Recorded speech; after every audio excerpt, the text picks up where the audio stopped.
Lapek gambul khas Minang Sumatera Barat. Assalamualaikum warahmatullahi wabarakatuh. Langsung saja kita buat kue tradisional khas Minang.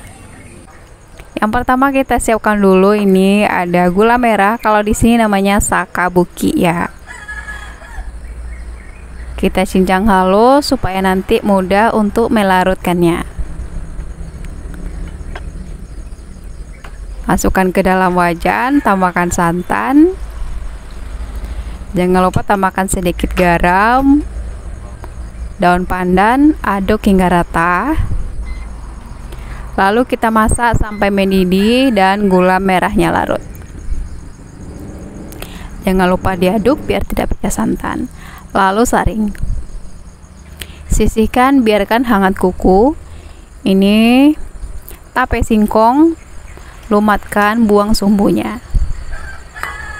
Tepung beras, vanili bubuk, baru masukkan tape singkongnya. Aduk rata, tuang yang masih hangat kuku ya, jangan sampai panas-panas. Aduk rata sampai membentuk menjadi adonan yang lembut. Nah, ini sudah menjadi adonan yang lembut seperti ini, tidak ada lagi tepung yang menggumpal. Tutup, lalu kita biarkan minimal 8 jam. Jadi uni buat adonannya ini malam ya.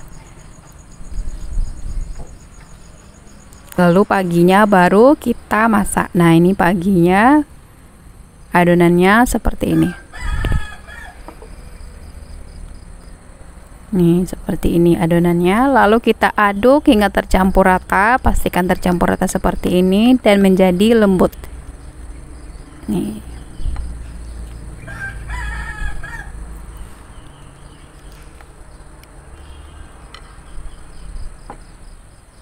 Siapkan daun pisang yang sudah dipotong.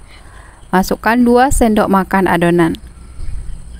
Lalu kita bungkus. Ini jangan dipadatkan ya, nanti dia akan mengembang, jadi agak-agak longgar aja. Nah, seperti ini. Masih banyak ruang tersisa di dalamnya. Ini dapatnya cuma 11 ya. Panaskan kukusan, setelah kukusan mendidih seperti ini baru kita masukkan.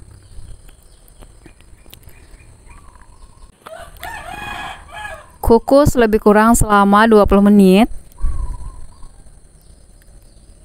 atau sampai lapek gambulnya matang. Nah, ini dia sudah matang ya. Hasilnya gembul-gembul sesuai dengan namanya, gambul-gambul atau gembul-gembul. Ini lapek gambulnya sudah matang, aromanya wangi. Angkat, lalu sajikan. Ini dia lapek gambulnya. Cara membuatnya mudah ya. Nah, untuk resepnya sebelumnya Uni sudah resep yang pakai ragi instan. Kalau pakai ragi instan cukup diistirahatkan cuma 1 jam saja. Kalau ini kan 8 jam, ini tanpa ragi instan. Untuk hasilnya sama-sama enak menurut Uni. Kalau ini tanpa ragi ya, nah hasilnya seperti ini ya teman-teman nih. Rasanya lama bana. Oke, terima kasih telah menonton video ini. Jangan lupa dicoba di rumah. Assalamualaikum warahmatullahi wabarakatuh.